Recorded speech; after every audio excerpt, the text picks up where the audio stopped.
Are your ad campaigns lighting up the dashboard, but not the pipeline? That's bullspend, and marketers are calling it out in Dashboard Confessions. My boss asked for results, so I opened my dashboard for the only positive-sounding metric I had: impressions. Cut the bull spend. See revenue, not just reach. LinkedIn delivers the highest return on ad spend of major ad networks. Advertise on LinkedIn. Spend $250 on your first campaign and get a $250 credit. Go to linkedin.com/campaign. Terms and conditions apply. Pepsi Prebiotic Cola in original and cherry vanilla. That Pepsi taste you love with no artificial sweeteners and 3 grams of prebiotic fiber. Pepsi Prebiotic Cola. Unbelievably Pepsi.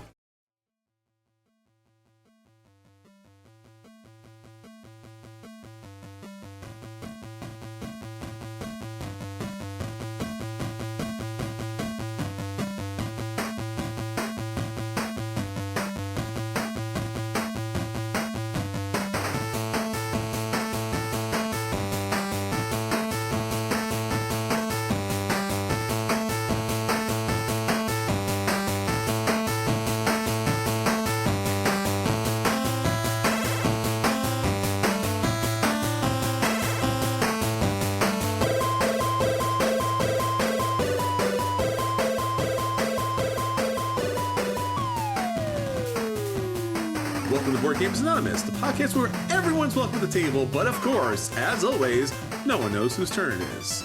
This is Chris. Hey, and this is Anthony. And this is episode 575, The Games That Changed Us.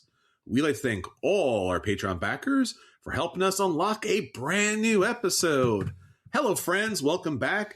We're so glad that you were able to join us here at the table this week. This is going to be a fantastic episode.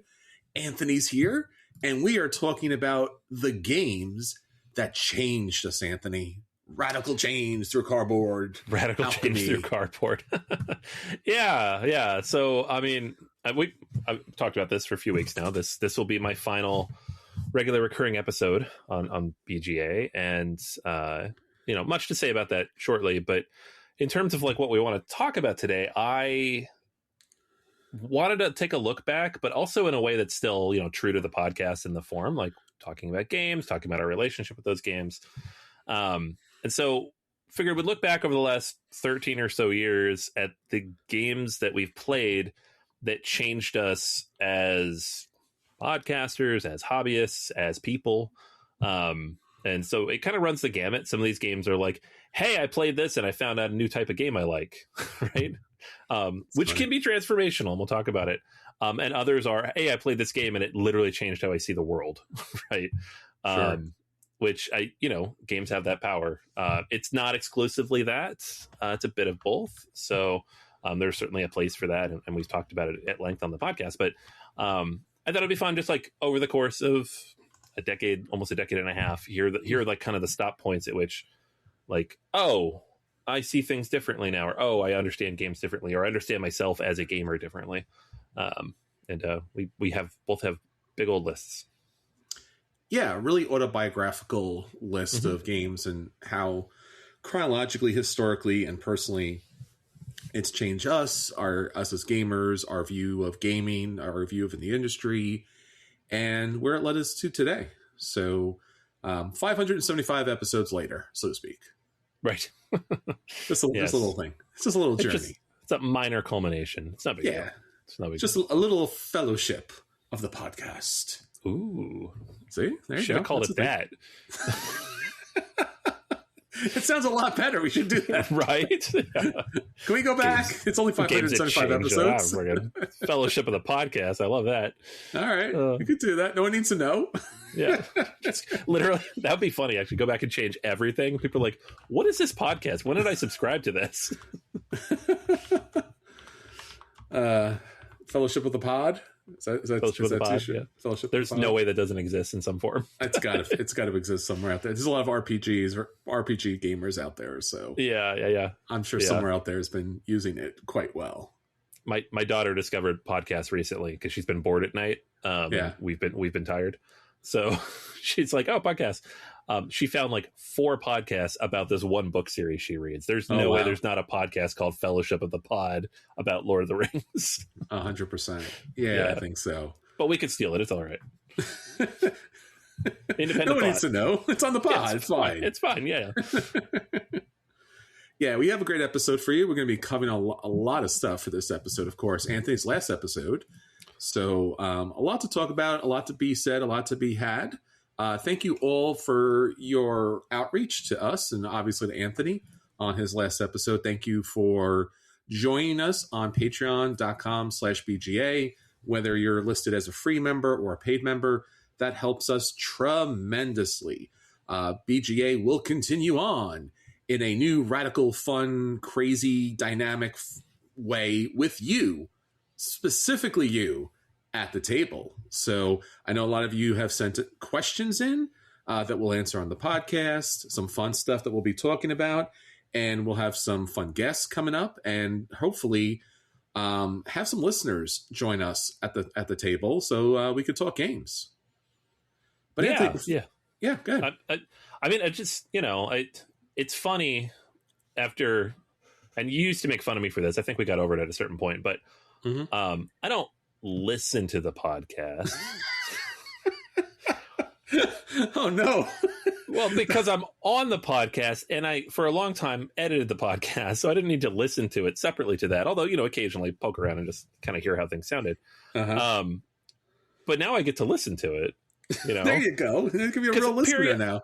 Periodically, I'd be out of town or like I'd have a child or something, and I was like, "Oh, I can listen to these episodes because I don't know what they talked about. This is great." Exactly. I remember listening to you and Drew argue about everything? All these different, everything. But that predictions episode, I have this specific memory of sitting on the train, listening to you tell Drew about the future of the board gaming hobby, and him being like, "That's crazy," and you were right about almost everything you said. Yes, right? I remember like that's a great episode. That was fun. So it's very different, obviously, to listen as a fan, but a fan who knows you very, very well. Sure. So I've said this before. It is very bittersweet to have to, mostly bitter, but it's tough. Like I've been part of the podcast, co-found the podcast for almost 13 years. Not quite there, almost 600 episodes. And it's been a part of my life that whole time, right? We're very close friends. We spend a lot of time together. We've been to literally dozens of conventions over that time, from the earliest days of figuring out what we were doing to somehow powering through and figuring out something to talk about during COVID. Sure. Literally playing 2 differently printed copies of a game over Zoom. Yelling at each other with the score tracks not matching. We've done so many different things. Like you always joke about, like, we should have a spreadsheet of all the different things we've done. Oh, it's true. All these different like endeavors, or like, hey, we did a Twitch thing for a while, and it's true. We did this Kickstarter preview, and hey, I made a video of Terraforming Mars that was up before anybody else because why not? I just did it. And so it's been part of my life for that whole time. When we started the podcast, my daughter wasn't even born yet, right? Yeah. Because that, like, when I was listening to you and Drew talk about your predictions, that's because my daughter had just been born. It's true. And that was like episode 50. So it's been, a tremendous part of my life. It was why it's so difficult to make that decision. And it's important to me that everybody listening knows how much I appreciate that you've listened, whether you've listened for a dozen episodes or 575. And to everybody who's been part of the show, whether you've been a host or you've been just a guest on the show, or all the people who filled in for me over the years when family came up. And it's just, I don't know. We talked about it a few weeks ago, and I felt like I was a bit of a loss for words, and I'm still kind of at a loss for words, which is difficult, considering, we're podcasters, not supposed to be at a loss for words, but it's hard. Right. And so I think, and obviously you and I, Chris, will continue to do stuff. We're still friends. And that's not going to change. And I will probably poke my head in here occasionally, if something comes up or we do something. But it's, this has been a regular, this has been our routine for over a dozen years of, we hop on once a week and talk about life and then record a podcast. So, I just, to everybody out there, new listeners and old, thank you so much. I appreciate it. I appreciate all your messages. I appreciate everything.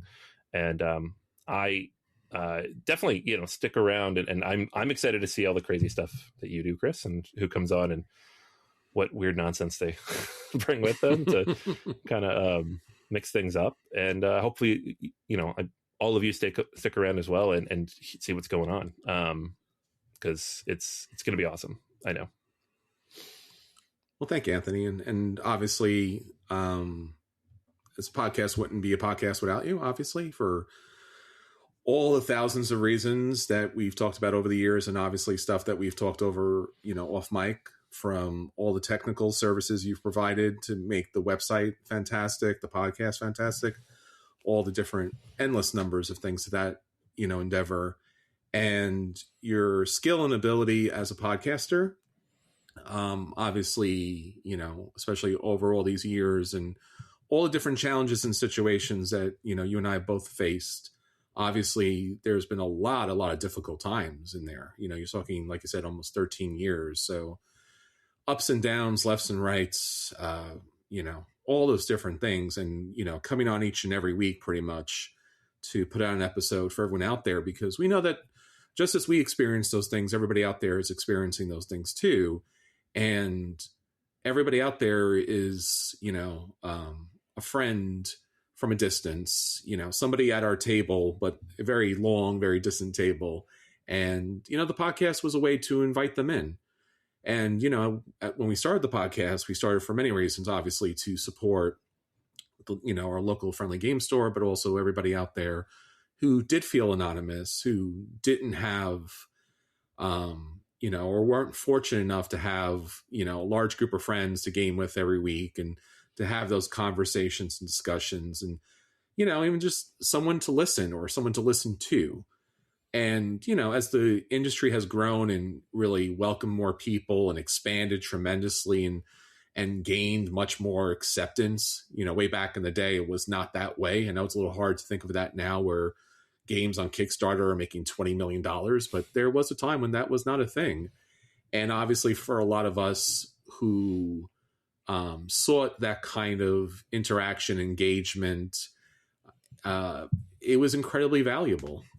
Tabletop industry has been wonderful as far as connecting to other people, connecting to fantasy and sci-fi and learning history and geography and endless lessons about the world and about ourselves. So you've been a huge part of that, Anthony, throughout the whole time. And I know that everybody out there, and I'm speaking for everybody out there, really thanks you for that, because I think you've brought clarity and fun and generosity and passion to this industry. And that's not an easy thing to do, for, being introverts as we are, going out there and talking on a podcast to endless people out there in the void and hoping that they hear us on the other side, and hopefully that they feel connected and hopefully they feel like they belong, because they do. Everyone does belong, and we're so glad to have you here. And we're so glad to have you continue with us as we continue on, because while you may not be here, you're with us in spirit, Anthony, because the mission that you and I brought to the table here, to the podcast, has been very much that everyone's welcome, everyone's here together, and let's have some fun. Let's roll some dice, let's move some pieces, and, let's talk about what's coming up, because that's always the fun stuff. Yeah, totally. No, I really appreciate that. Thank you. Sure. And you know what? It's going to be awesome, because you are an incredible host, and you've been, just a force of nature behind this podcast for so long. So I know, whatever you put your mind to, it's going to happen. And I'm looking forward to seeing what that is. Oh, thanks. And, I'm, here in spirit. I'm here in physicality. I'm on Discord if anybody wants to pop in and say hi. We can talk about you now, so you'll just have to listen to it on the podcast. Oh, no. That Anthony guy. That's the secret to get me back on. And just talk shit for 2 months. All right, I'm back. Shut up. You guys are jokes. Let's start a new podcast. Yeah. It's Fellowship of the Pod. That's it. I did it. Yeah, I mean, look, I've been on for every episode, and I don't think there's been an episode, even when you weren't on, that we didn't mention you on some levels. So that's true. So, I would have been. Yeah, Anthony's not here, anyways. Anthony's not here. I know. Wait. Please continue to listen. Please continue to listen. It's still going to be fun. I know Anthony's your favorite. Please just hold on. It's coming. Yeah. Some good times out there. And again, all of those good times are still up there at boardgamersanonymous.com or any podcast player that you use. You should be able to go back and listen to all of our episodes. So if you want to have a really fun, good Anthony episode, please jump back. I mean, I think that's one of the things that we've always, done about the podcast is we put some extra money in to keep the old episodes, because that's the thing about tabletop gaming. It's evergreen. Those games are still good to play. Those games are still fun to play. They're not like video games that get replaced and upgraded and dismissed. So you could jump back to some random episode, like episode 500 or something like that, or episode 250, whatever it might be. And you could have a great Anthony episode, because he's great on the podcast. He's my favorite podcaster. So my podcast feed will be lessened, but we'll still have fun moving forward. So with that said, Anthony, I guess, again, on behalf of everyone, good luck. And we hope to hear from you soon. Yeah. Thank you. All right. Well, one last thing I want to mention, because, it is a board game thing, and there's nothing more board gamey than Board Game Geek. And as we mentioned last week, Board Game Geek has their annual Golden Geek Awards. Their nominations are open. So if you are on Board Game Geek or have a Board Game Geek account, or maybe you just want Anthony to win the acclaim that he so well deserves for his podcasting, now is the time. Go on to Board Game Geek and nominate Board Gamers Anonymous. And this way he feels tremendously sad and wants to come back after winning the award. He'd be like, and now I won the award? Yes, Anthony, now you've won the award for podcast of the Golden Geek Award. So, So show Anthony some love by going to Board Game Geek, going to the annual Golden Geek Awards, and nominating Board Gamers Anonymous, and then nominate a whole bunch of games, because there's a lot of great categories there. And that's the great thing about Board Game Geek, is it really promotes tabletop gaming so very well. So if there's a game that you've loved to play and got to the table, now's a good time to let people know about it. And obviously the podcast as well. So share the podcast and share the love on BGG. All right, with that said, let's get on to the episode. Anthony, we're going to roll for some previews, and as fate would have it, we got some crits. We're going to do some splash damage, and we got a lot of games we want to talk about, because there's a lot of stuff happening on Kickstarter. Remember Kickstarter, Anthony? Remember when that used to be a crowdfunding platform for tabletop games? Yeah, what happened? I mean, I know what happened, and it wasn't anymore, but now it's back, and what happened? How did that come back from the dead? It was gone. It was dead. GameFound crushed it. I know. Yeah, like the first one you're going to talk about here, I was shocked this was not on GameFound for a few reasons, not the least of which is that the company that is producing the game is based in the same area as the people who own GameFound. It's crazy. It's Eastern European. So I don't know. Maybe they're offering better terms. Maybe they fixed some stuff, or maybe it's just a coincidence. I don't know. But it's big goings on Kickstarter this week. It's got to be something, because for them to have so many big tabletop game projects at this level is something. So, like you said, somewhere behind the scenes, someone made a deal, or someone gave a higher percentage or something. Right. Because they looked like they were dead and Betty, but now Kickstarter is back. I mean, we would do previews, like roll for preview, and there would be literally nothing on Kickstarter for weeks. Just go to GameFound, and now all of a sudden, there's all 4 of these, and there's a couple more coming up too. It's crazy. All right, well, first up is the official, I don't know why they have to say the official, but the official Cyberpunk trading card game. Build your crew, earn your legend. So basically, this is a TCG. This is a trading card game. And by the time you listen to this episode, this campaign will wrap up on Friday, April 17th, 2026. And I guess they've they have found a way, Anthony, to actually, in fact, put all of these odd elements together. Cyberpunk, which is a pretty amazing anime, a pretty amazing video game. And then somebody was very smart and was like, hey, what if you made that a TCG? And then you put everything in the campaign that's related to a TCG, including all of the unique special promos and the sleeves and the boxes. And this game has dice, D20s that goes along with it. Mm-hmm. And then it turns out that currently it's at over $20 million. Crazy. Yeah. Yeah. So it's the most successful Kickstarter game campaign ever at this point by like $5 million. Because the Cosmere RPG. Yeah, exactly. There's 3 days left when we're recording this. It's funny because it's kind of full circle. The original Cyberpunk was an RPG, a tabletop RPG. And that's what the video game was based on, is this old TTRPGs. And then the anime is based on the video game. And now we're getting a TCG based on, I don't know, something. All of it? None of it? It does seem to take the vibe from the video game. And there is a badge on the page for CD Projekt Red, who developed the video game. And probably that's where a lot of this fandom is coming from. Yeah. But, oh boy, it's crazy. It's so much. And there's a lot of speculators in here. They have $8,000 pledge levels. Yes. I think there's 4 of them, maybe 5 of them, with 100 people each. That's $800,000 just for each of those. And that's just to get like cases of boosters of the initial set. Uh-huh. So whether those are game stores or speculators or whatever, but if people think a TCG is going to be successful, they're going to spend the money, and then you get this, right? Yes. Yeah, and I think this is one of those rare opportunities where you could get literally everything all at once, but $8,000 worth crazy of TCG stuff for a game that is not out there being played in a very saturated TCG market, especially where Magic has kind of overly expanded as far as their IPs are concerned.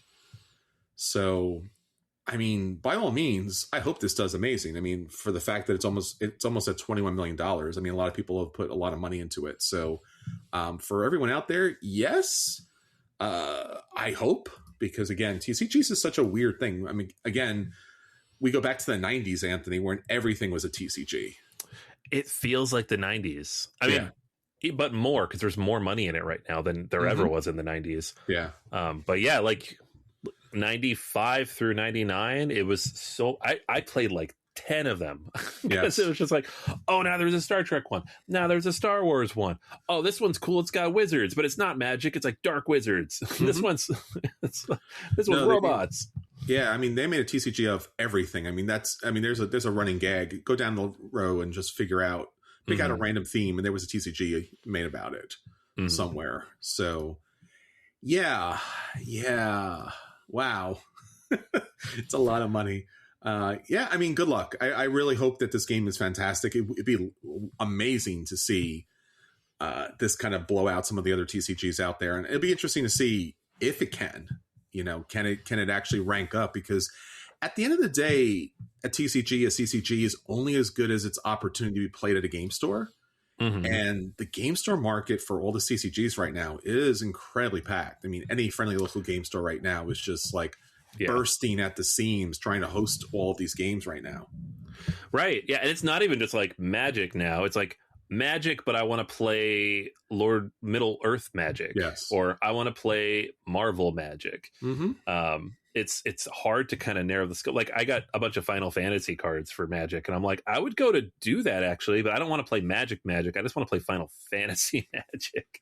Yes. And then you've got your One Pieces and your Star Wars and your Pokemon and your like all the classics on top of everything else. And now we're getting new ones, and it's Flesh and Blood is very big now too. Yeah. That's one that's out there. Yeah. I mean, yeah, good luck. I think it's a cool IP. It's not like my favorite thing in the world, but I think we both said the anime is okay. It's good. Yeah. The video game is very good, but I haven't played all the way through it, so I can't like speak to that further. But it's a cool vibe. I always liked Night City is a cool vibe. Absolutely. So we'll keep an eye on that as far as where and when it actually lands and how it lands out there in the world, because if it does well, again, great. If it doesn't, this could be like the biggest bust of all time, because where are you going to get to play it? I mean, right. Game stores are shrinking left and right. That's still something the industry has to address, and they have not. Right. Yeah, we need the third spaces or these games don't get played. It's 100% true. All right, next up is another expansion, just we want to mention very quickly, Arcs, Beyond the Reach. Return to the world of Arcs with a set of expansions brimming with new strategic options and devious characters, Anthony. Devious? This campaign will wrap up on Tuesday, April 28th. Anthony, you have played Arcs, have you not? I have, with you. Yay! We did a thing with Will. Remember we did it with Will? And he liked it, which was weird. It's always weird when the RPG guy's like, I don't want to play board games. Like, how about this? He's like, I do like this. yeah. But like, I remember because we got halfway through the teach and he's like, I'm going to go jump off of a building. This is terrible. And I was like, no, keep going. And then we got into it. It was fine. You get to role play a little bit and it was a good game. No, it's a fun game. Like, got the area control elements, you're moving stuff around. It's a cool whirly game. It's very asymmetrical. People joke about how there's like trick taking in there, but it's kind of. I mean, there not is really. It's a mechanic, but it's not. It's not a trick taking game. No. And it's all about kind of setting yourself up to be able to achieve these different goals at certain times, right? That's the core game. The campaign adds a dozen layers on top of that and guides you through like this big galactic campaign. I never had a chance to play through that. I wanted to. I had it for a while. I did pass it on at some point, just because I had it for a while and hadn't played it. So this is more campaign. So for people who either A, could never find the original games, or B, was like, I played that campaign, I want more campaign. Now you have more campaign. So it's good. It's more stuff. People, and it's, Whirly went independent. So this is now Cole Whirly directly, not through Leader Games anymore. So definitely support, like, this is not just a small publisher, it's a small publisher. So we're gonna definitely support Cole as best we can. Are you going to support him even though this allows for a fifth player? So here's the thing.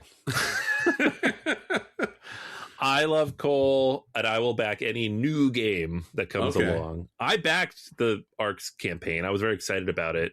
Sure. I liked the game a lot. I found it very difficult to get played, and the campaign even more difficult. I just couldn't lock down a group for it. Like, you needed, and it's, it's only 3 gameplays as a campaign, but that's 9 hours, and I just couldn't make it happen. So I did sell the game at a certain point, and I know my initial review, I think I gave it a buy. And I kind of stick by that. I did really enjoy it, but it's just a game I didn't feel the need to own personally. As I kind of downsized my collection a little bit. So I'm not going to back this because I don't have the base game anymore and I'd have to back everything. And it just wasn't going to get it played. However, if you're in the Philadelphia area and you back this, let me know. I would like to play. Well, I like the idea of this expansion because one of the things it does is the new fated leaders here actually bring more asymmetric gameplay to that particular faction, because the leaders actually do something that's somewhat game breaking. And I felt like when I played the game originally, there just wasn't enough difference as far as what you could do. And yeah, you could recruit some leaders and stuff, but it really just wasn't special or different enough. Yeah. So I generally like the idea that these actually alter the game somewhat. It gives you a real, it reminds me of like Marco Polo. Like there's the game mechanic, and then their Marco Polo characters are just like, and all of them break it. Not in a bad way, like all break it rather equally, and it doesn't really hurt the gameplay. So I like that idea. And then, of course, there's new expansion modules. So if you wanted to do more campaign stuff, I guess you could do more campaign stuff. So yeah, no, it's cool. Like the best part of that first game for me, because I didn't play the Blighted Reach, was the Leaders and Lore expansion. Small little deck of cards, but you got to play with the leaders at least. And that was the most interesting part. And by all accounts, the campaign takes that to an 11. So it's true. All right, another campaign that's another expansion here, Barrage, Earned Authority. Player creativity meets industry prestige. 16 XOs designed by you, inspired by legends. Authority you earn at the table. So This is another game you own, Anthony, right? Barrage? Or at one point It is. Yeah. Yeah. Famously, I hated it the first time we played it because it was loved it. It was great. It was one of the worst teaches I've ever had. I won that not game. his fault. Not his fault. He shouldn't have been teaching that game at all. Someone else didn't have the time to learn it. When I finally learned how to play the game properly and I had wheels that worked and everything was correct at the table, turned out I liked the game quite a bit. So sure. I do still have my copy that I backed on Kickstarter back in the day. I have the first expansion and I think maybe one of the smaller expansions. I have not backed the last couple. Gotcha. Well, this is another one which obviously you're going to have new exos, new, I guess, same. We just talked about arcs, like new, basically leader kind of cards, and obviously these were designed by fans out there. And basically, what we're looking at here is game designers. So Uwe Rosenberg, Phil Walker Harding, Martin Wallace, David Turtzi. They all have their own player special abilities that, again, not game breaking necessarily, but do give you a significant boost in your particular engine that you're putting together. So I like that idea. It's always good to have something, especially when you kind of play the game out a little bit, to have something to that end. Now, are they as well balanced? I don't know. I don't even know if Barrage knows, but I guess someone will find out. Some of these sound pretty game breaking. So they do. Interesting if they are balanced or not, because it's such a complicated game and it turns on such a fine balance. Sure. Like on the fulcrum of difficulty to like execution is so tight. It'd be interesting to see how they work. Yeah, and the thing with Barrage too is most of the game is not really. I will put it this way: most of the game is really you benefiting from other people's actions or inactions or mistakes or buildings in certain circumstances. So if your special player ability allows you to kind of correct or manage that better, then it might mess with the overall play style. I mean, again, you never know. Because again, one of those situations is like an individual player power may not be broken, but certain combinations might be problematic. Yeah. I would imagine we'll get some errata after this comes out and people get a chance to play it a bit. Yeah, and they also have seemingly Cranio Creations, their entire catalog on here. So if you wanted to back anything else that they've previously put out, you can do that on this campaign too. Cool. So, all right. And then finally, another expansion for another game that has all the expansions. Clinic Deluxe, The Big Box by Alban Viard. Clinic Deluxe, The Big Box, fits all the components from the base game to the 911th expansion. You wanted it? It's now on Kickstarter for you. Oh, man. Did you want this? Did you ask for this? This was you. This was your doing, right? I did not do this. No, I did not do this. I've been getting the emails for months. There was several polls asked, and I was like, you know what? I stopped after the 5th expansion, maybe the 6th. I don't remember exactly which one I stopped at. I have an entire shelf just with clinic expansions. Same. Mm-hmm. I don't know how big this box would need to be to fit everything in it. There's a lot of stuff. There is. Like some of these expansion boxes don't have much in them, but some have a decent amount. And regardless of that, there are 13 of them. Yes. It's crazy. I don't know. Like, so at a certain point, you're never going to play all this. It feels like the game has morphed into 504. Yes. Where you would need just a giant catalog, which might even exist. I think maybe he made that, where you go through and you find combinations of the different expansions that actually work together and you create your own game. And how many times are we going to play this game where that actually matters? It's so much stuff. He had like a player guide he had to come out with because he had so many expansions. But I agree. And I also agree because I think with these big boxes, the problem is, especially with the way this one's kind of formulated, it's not built with one of like the other company's traditional, how would you say it, inserts. This is kind of just like plastic that they kind of molded and put out there together. Sometimes when you open these big boxes with all the expansion stuff in it, like a Queen box from back in the day, it's like, I don't know what goes with what. There's just two. Again, like having them sometimes in the separate boxes are better because it's like, okay, cool, we'll play with this expansion. Yeah. Instead of like all of the expansions being in the same box. And you're like, well, this goes with this, does it? I don't know. I don't remember which expansion that was with. Yeah. I mean, enough of these campaigns have talked me into the big boxes, and I've complained about it enough on this show. Sure. That I remembered when it came up. I'm like, oh, I like this stuff. Like, no, I don't. No, I don't like stuff like this. Yeah. I back stuff like this. I get it. I move everything into the big box and then realize I can't leave the house with it ever again. Sure. So it's like, no. I have Clinic by itself in the main box, and that is the most likely thing I am to play. Because if I'm teaching to new people, I'm not adding any of the other stuff. If I'm adding a bunch of other stuff, I'm probably inviting people over, and then it's fine. So sure. Again, in a perfect world, I would get this just because this and to complete the collection of all the expansions. But I've stopped backing the expansions as well, just because I wasn't getting any other expansions to the table. Yeah, and I really like Clinic Deluxe a lot, but it is a dense game for a lot of people because it incorporates a lot of different mechanics. Mm-hmm. And that's a lot for people to hold into their head. So you really have to find a specialized group to play this, just because some of the spatial reasoning is very difficult for people. And then you have a lot of Euro elements to it. Then you have some press your luck elements to it. Mm-hmm. And then depending on what other elements you put into the game, it kind of throws it into an additional loop. So right. Yeah. You're tracking time and reputation and money all at the same time against and victory zombies. Points and zombies. Right. And every expansion module you add is another wrinkle. So like if you add like 5 modules, all of a sudden people's brains are exploding at the table. It's you need the right group. You do.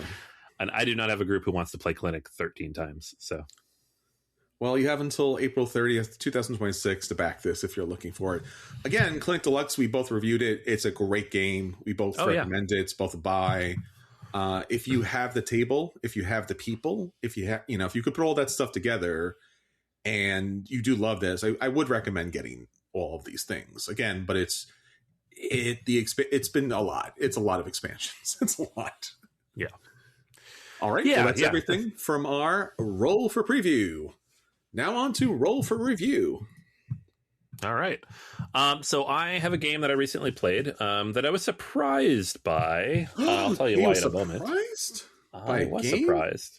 And then I felt bad that I was surprised because 10 years ago, I would not have been surprised. Wow. You're a professional. You should not be surprised by these things. I should be jaded and cynical about all of it. Yes. As you just heard through all 4 of those Kickstarter campaigns. So this is the new Stefan Feld game, but not from Queen Games because I'm still jaded and cynical about those. There you go. See? This one's from Ravensburger and Alea. Druids of Edora. So this looks exactly like something that would have been released a decade ago. Slightly prettier box cover, but the quality of the components, the graphic design inside the box, it all gives very like strong 2016 vibes, which apparently I'm nostalgic for because you pull it out and I'm like, oh, sweet. This is it. This is what I want. I'm tired of all the big fancy nonsensical big boxes where they've made the games worse somehow. So this is Stefan Feld. Therefore it is point salady. Mm-hmm. There are dice that you'll be manipulating or using, and the theme is a little abstracted. So all the things you know and love about Stefan Feld games.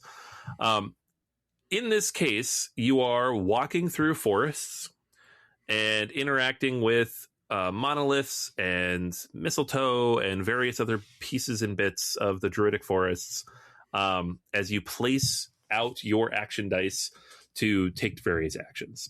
And so how this works is you have 13 dice at the beginning of the game. You roll all 13 of them. Whatever faces they land on, that is the value of those dice for the rest of the game. Wow. You never roll them again. So why are they dice? Because they need to be randomized, right? You take 4 of those, you put the other 9 aside. You need to pick those up later through other actions.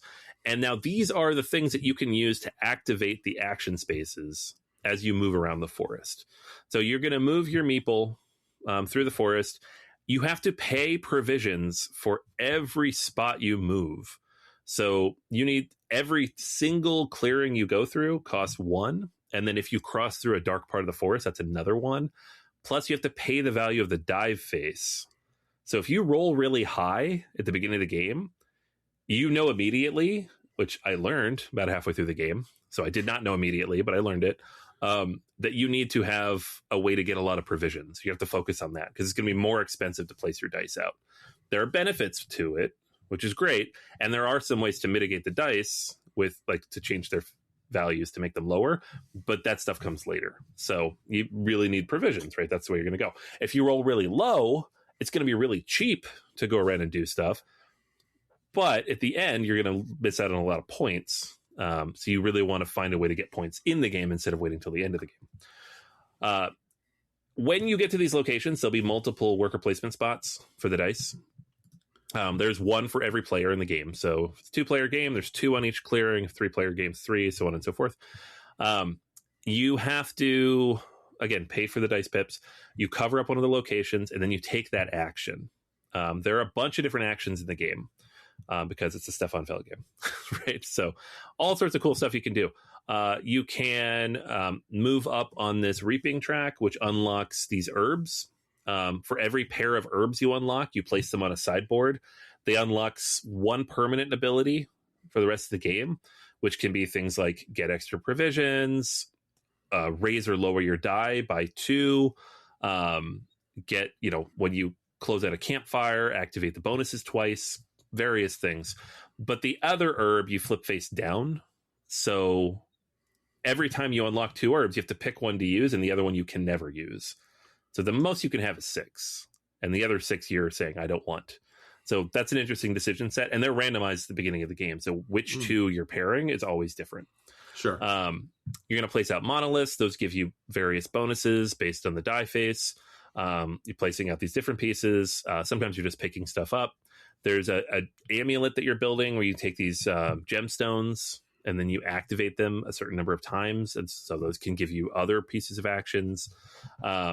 It's a bunch of different stuff. It's Stefan Feld. You know the drill, right? As you fill in the clearings, you're going to start building paths. And so there are these little plastic pieces in the various corners. If you connect 2 of them that are the same color with the path of your dice, you get to take them off, score points for all the dice that connect them, and then take a bonus if the bonus is still available. So you can score a lot of points doing that, but it takes a little while to get it done. You can also surround campsites. If you have dice all around a campsite, you get all the bonuses at that campsite, and then it's covered up so no one else can do it. And it just kind of builds from there. There's no space on the map you can't go to. Your opponents will just get points if you go there. So if you want to go somewhere and 3 other people are already there, they each get 2 points, but you can still go there. It doesn't cost you any extra. So you're not really blocked off. So, I say worker placement spots. It's not really like that, except maybe they took the actions you want. There's a series of endgame tiles that you can pick up, these little stone tiles. They basically, you want to complete them. They're basically contracts. If you complete them, they're each worth 10 points at the end of the game. And then at the end of the game, you score points based on majority out on the map. So whoever has the highest die in a location, everybody else's stuff goes away. And then you take the dice and all the various monoliths and stuff that you've built, and you add all those up and multiply it times your multiplier from the turn track order thing. It's Stefan Feld mathy goodness. It doesn't, there's no theme to it that I'm aware of. It's just, if you moved up this far on the track, these are worth 3 points, and if they're worth 4 points, you divide by the 2, carry the 3. We're dealing with a math teacher here. What are you going to do? So ultimately, it feels a lot like some of his earlier games, right? It's kind of got like a little bit of a Trajan feel with all like the different mini games that you're interacting with. It's got like an Oracle of Delphi type of feel where you're like going along this path and unlocking stuff. It's got just general, like, not really Castles Burgundy, but you do get to play with dice. So, although don't really play with them because again, you can't change the face. It was surprisingly fun, considering how bland the presentation was. Other than the cover of the box, which I like, I think the cover of the box is very nice. The actual stuff inside the box is pretty bland and borderline themeless. I feel like if you didn't tell anybody the theme and just showed them the mechanics, they'd be fine. And I don't know that the theme adds too much. So there's that. But again, it's a Stefan Feld game. End of the day, though, it's like For a Stefan Feld game, it's I think the one I've enjoyed the most in the last several years. Wow. I wasn't a huge fan of Marrakesh. I didn't love Civolution. I felt it was a little too overwrought. I know those are not popular opinions. A lot of people like both those games, but they didn't really click for me personally. I have not played some of the new releases, like the new games, other than Marrakesh out of the City Collection. So I got to go back to like Bonfire, which was like 2020 for the last time I like legitimately liked a Stefan Feld game, which is sad because it used to be my favorite designer and just kind of watered down over time. So it's still not quite a buy because it's kind of expensive, and again the quality of the components is what it is, but it's a strong play. I really did enjoy it quite a bit, and we'll be playing it some more. So Druids of Edora. That's excellent. I'm glad that Feld is getting back to his roots. Yeah, it's nice to see because I feel like this whole city thing has been a major distraction from other new. It's a lot of redeveloping old stuff, which I'm sure is easier for him, and it's probably fun to go back and look at old stuff and make updates. But we've only, other than Civolution and Marrakesh, you go back to 2021 to get Cocopelli, which is not a great game, or Castles of Tuscany, not a great game. Sure. We had a run of like some mediocre stuff. So a dry period for sure. Yeah. Forum Trajan, not very good. Revolution of 1828, not very good. So it's been a while. I was wary of this one, but I'm happy that it's good. I'll hold on to it. Nice. Very cool. All right, let's get on to the feature review. The feature review this week, of course, as always, the voice of the gamers. And for this week, it's you and I, Anthony. We're the gamers. Yeah. And we're going to talk about the games that have changed us. The fellowship of the pod, my friend. Yes, that's us. So why don't you take us from here, Anthony? Yeah. So, figure we can just alternate here. Sure. I have a list of games that, again, over the last 13 years have meant something to me, either just as a gamer, as a person, or as a human. I have to kick this one off with kind of the game that started it all, because when I first discovered hobby board games, I didn't know that's what I was looking for. Sure. My son was very young. I had been home a lot. My wife was in school, and I was like, I need to get out. I need to make some friends. And so I tried to go to a Friday Night Magic, because it had been a long time since I'd done that. I hated that. That was terrible. Don't do Friday Night Magic on Staten Island. That was unpleasant. People will cut you, bro. Seriously. They were not happy with my pre-con and my terrible play. They're like, why are you here? And I'm like, I'm bored. And then I found this meetup group, and I was like, board games for adults. And I was like, oh, cool, like Scrabble. Literally the thought that went through my head. Oh, cool, like Scrabble. And then I show up, and there's no Scrabble. Nope. I see a bunch of much more complicated looking games. And I kind of wander around, and I sit down, and there's it's you, Chris, and it's me. Drew, and we play Revolution. Steve Jackson's Revolution. And it was also Liz. Do you remember Liz? Liz, yes. Can't forget Liz. Yes. And so the very first hobby board game I intentionally played, or I guess not intentionally in this case, Sure. the first one I saw when I came in was Ticket to Ride. And I was like, that looks interesting, but they had a full table.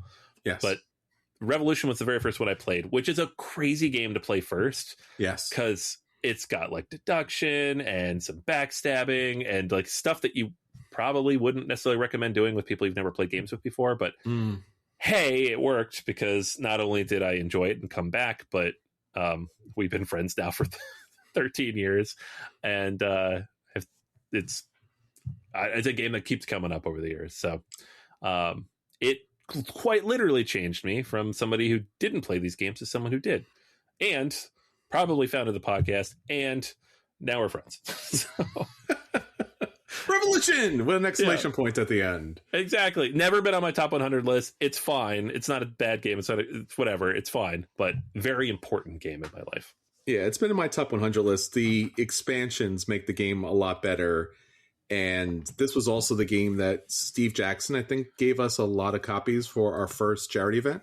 12 copies. We got 3 cases of it, which was amazing. And we're really thankful for that, because We were raising money for the Children's Miracle Network of Hospitals. Child's Play, I think that was our 25 hours of gaming marathon, because it fell on not a leap year. What would you call it? Daylight savings. Daylight savings. Yeah. So we had 25 hours instead of 24. That was crazy. We could have ended it an hour early, but no. That's not how it works. That's not how we roll, man. No. It's a very bad day to give up caffeine. Very bad time. Yeah. Some of those people were like, maybe we should make sure they stand outside for a few minutes. Like, yeah.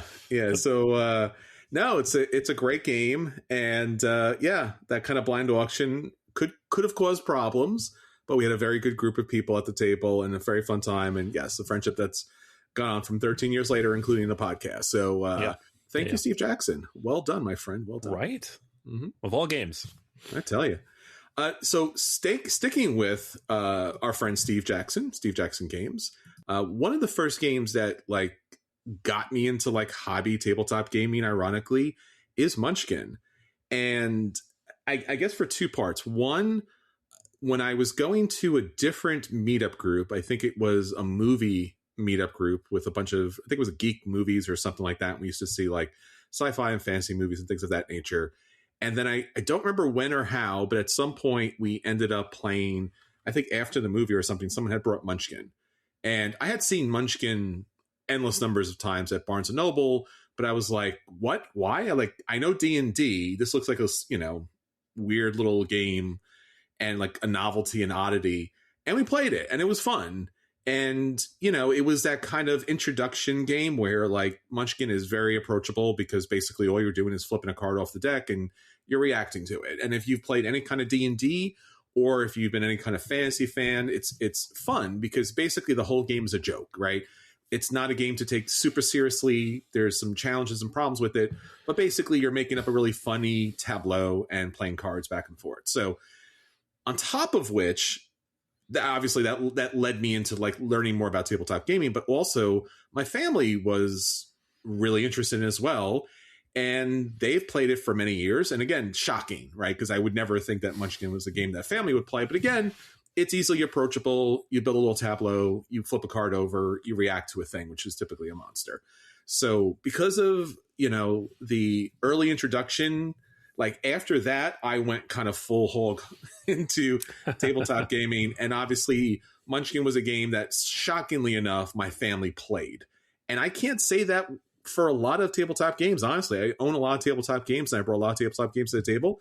But that maybe is one of 2 or 3 games that the family has really latched onto. So that, and also I guess, Anthony, for a little bit more of a throwback, remember the game store that we used to go to had what was it, like a Game Olympics or a kind of thing? That was the final game that we played in that. I'm still bitter about that, man. Don't get me going. It was me, you, Drew, and Sean, I believe. And I won. I split my prize with you, though. Do you remember that, though, at least? Yes. Okay. You're very nice. So, and that was like on a Sunday night or something like that on top of it. And so, that was a victory condition. That was, you had to play a lot of games and score a lot of points. And then that was the last game amongst them. So, So Munchkin. It was a weird mix of games. Like, Hey, That's My Fish and Dixit. And Pitch Car was in there. I won Pitch Car, and I think I don't know if I won Hey, That's My Fish, but I won a bunch of games I have not played. But it was a fun little tournament kind of thing. But yeah, it ended up with Munchkin, man. It did. Yeah, no, and that was my first real experience with Munchkin. And be like, I got this. No, you don't. No, you don't. No, you don't. No, you don't. No, you don't. Why am I playing this game right now? Anthony had a bad time. He had a bad time. I had a bad time. Yeah, I was probably a little salty. Chris was very nice about it. All right, so another game that so I was trying to think back of what's the first heavy Euro game I played. So I'm in my head it was like a Rosenberg, and I'm like, I don't think it was because I think I had played something else first, because otherwise Agricola would have turned me off from those kinds of games for a while. And then I remembered that the very first heavy game that I experienced was Terra Mystica. I came in, it was set up, and I think I played a 2-player game, which was crazy. But I think Dan had already had it like set up, and he was like, "I've played this. We're gonna play it again." I'm like, "Great! It looks like Catan pieces. I've played Catan. I know Catan because this is very early going for me." And I sat down and I was like, "Sure, look, give me a go. Like, we'll figure this out." Like, I didn't actually know how complicated the game was to be intimidated by it yet, and within maybe 30 minutes, I was enamored. I had at that point not played anything remotely that heavy. I didn't know, like, these games, it took 3 hours. I was like, I'm not going to play a game like that. That's too much. But 30 minutes in, I was like, I love this. It's a puzzle. It's math. It's trying to maximize efficiency with different things. And from then on, it was just like, I mean, I think the podcast started maybe a month or two later. And that's just more or less what we've been talking about ever since. Sure. These types of games, like this type of mathy, thinky, puzzle solving, efficiency puzzles. And it started with Terra Mystica of all games. Not that that's not a bad Euro game to start with, but it was new at the time. It had only been out for a little while. So it was the hotness, which was, of course, why it hit the table so much. And then I think shortly after that played Agricola. And I was like, maybe I don't like these. And then played a bunch of other stuff. I was like, yes, I do. Yes, I do like these. I just don't like that game. So, Terra Mystica. Nice. My next game here is Ascension. This was a early deck builder way back in the day. So, like, after we got past Munchkin at my game group, we moved on to Ascension. And this was another game that was, I feel like, was instrumental, because now here is this 2-player combative deck building game with all these kind of crazy fantasy creatures with this really interesting artwork, like very kind of like 70s van kind of aesthetic to it. And it was that idea that, like, you know, Munchkin gave me an idea. I was like, okay, so there's a couple of games out there that do a couple of things that I may not have seen. And then Ascension came out there, and it was just like, oh, there's a whole industry, like deck building is a thing out there. And again, I had played games for quite some time before that, you know, many, many years before that, like out and around. But like, this is my kind of full, like, jumping into the river of tabletop gaming. And Ascension was, again, like one of those games where, like, then the expansions came out later, and it was like, oh, this is something that people collect, and this is something that people obsess over. This is some people's lifestyle games. This is something that people play every week and something on that nature. It was never really that game for me. I don't even own a copy of Ascension. I do have the app on my phone, but it was one of those games that was like, oh, this is bigger than people like tabletop games and sometimes they play it. This is a full-on hobby for people, like a thing above and beyond everything else.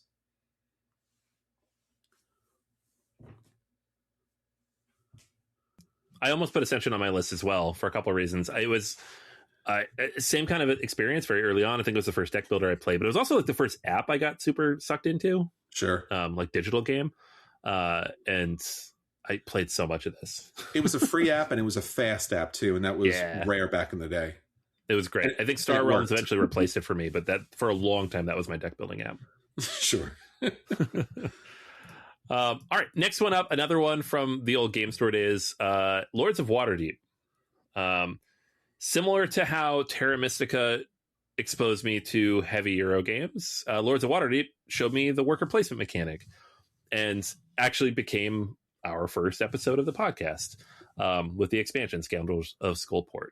So I specifically remember this game came up 3 or 4 game nights in a row over like the course of 2 weeks. Sure. Of let's play Lords of Waterdeep. It's kind of late. We're going to run out of time. Right. Over like multiple times. And then finally, it's like 10 o'clock. Store closed at 12. And it was like, oh, Lords of Waterdeep. I don't know if we had enough time. And I was like, no, let's do it because you keep saying this and I really want to play this stupid game.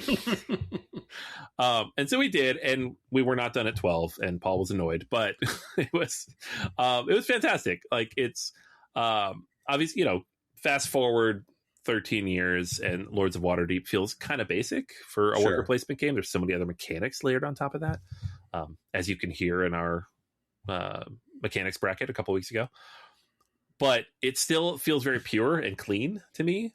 I was actually cleaning up my basement a couple weeks ago, and my copy, which had not, the rubber band came off at some point. Oh no! Flung open, pieces everywhere, including in places I don't want to go. And guess who has to order another copy of Lords of Waterdeep? Oh, no. I'm like sweeping it up from under things in the basement. I'm like, I'm not cleaning these. I'll just replace the game. That's so funny. Not even a game I play that often. It's just a game I like to have and have the ability to play.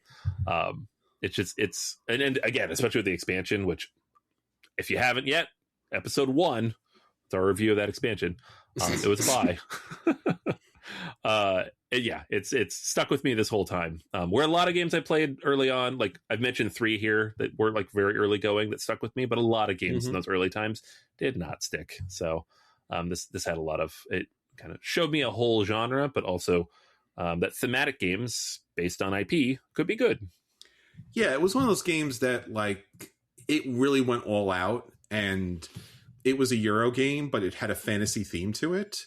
And I remember the coins that came out for it was like, this is like way back in the day. They were beautiful. They were different. This was before like coins was a thing everywhere.